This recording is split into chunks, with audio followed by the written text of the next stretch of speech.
Assalamualaikum warahmatullahi wabarakatuh.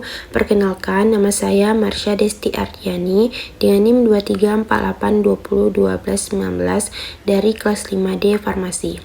Pada kesempatan kali ini, saya akan mempresentasikan tugas kimia bahan alam yang diampu oleh Bapak Hari Ade Saputra MSI.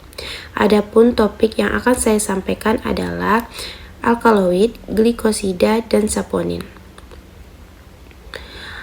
Materi ini membahas tentang pengertian, sifat, klasifikasi, kegunaan, dan identifikasinya dalam bidang farmasi. Pengertian, alkaloid adalah senyawa metabolit sekunder yang mengandung atom nitrogen bersifat basa dan umumnya memiliki aktivitas farmakologis kuat. Glikosida merupakan senyawa yang tersusun atas dua bagian, yaitu gugus gula atau glikon dan non-gula atau aglikon yang terikat melalui ikatan glikosidik. Saponin adalah glikosida dengan aglikon berupa steroid atau triterpenoid yang memiliki sifat seperti sabun atau membentuk busa. Tata nama. Alkaloid umumnya diberi nama berdasarkan tanaman asal atau efek biologisnya, misal morfin, kafein, nikotin.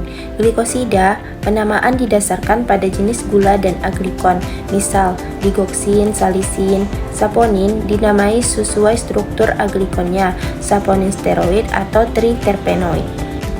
Sifat dan rumus umum. Sifat alkaloid bersifat basa, pahit, umumnya tidak larut air bebas tetapi larut dalam pelarut organik. Glikosida bersifat polar, mudah larut dalam air, sedangkan saponin menghasilkan busa stabil dalam air. Rumus umum. Alkaloid tidak memiliki rumus umum spesifik atau struktur heterosiklik nitrogen.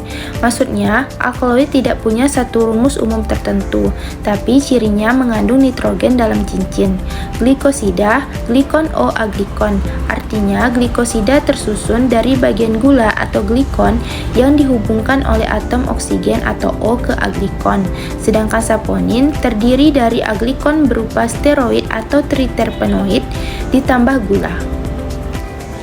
Klasifikasi Saponin dibagi menjadi dua, yaitu saponin steroid dan saponin triterpenoid.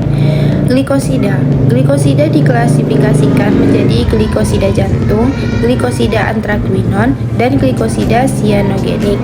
Sedangkan alkaloid dibagi menjadi alkaloid sejati, protoalkaloid, dan pseudoalkaloid. Macam-macam senyawa.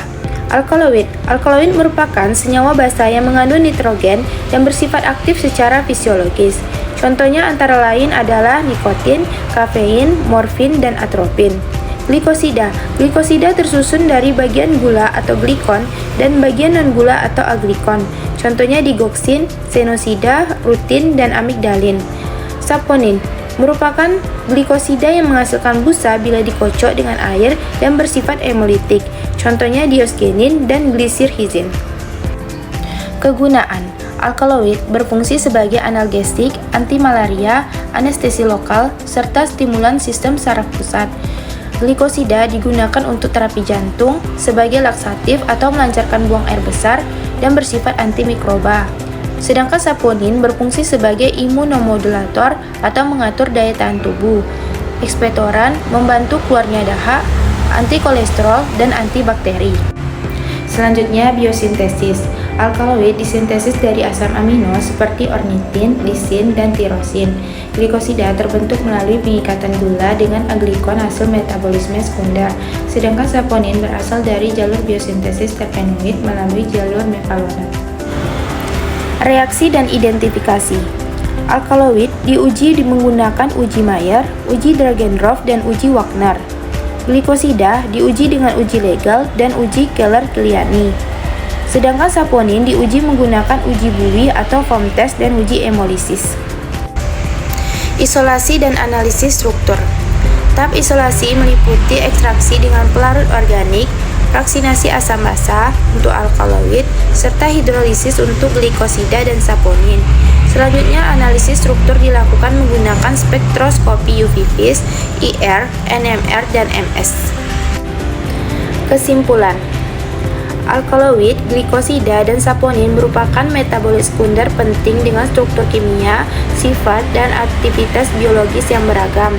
Senyawa-senyawa ini memiliki peran besar dalam bidang farmasi dan pengobatan, baik sebagai bahan obat modern maupun tradisional. Sehingga pemahaman tentang klasifikasi, biosintesis, serta metode identifikasi dan isolasinya sangat penting. Demikian presentasi yang dapat saya sampaikan. Atas perhatiannya, saya ucapkan terima kasih.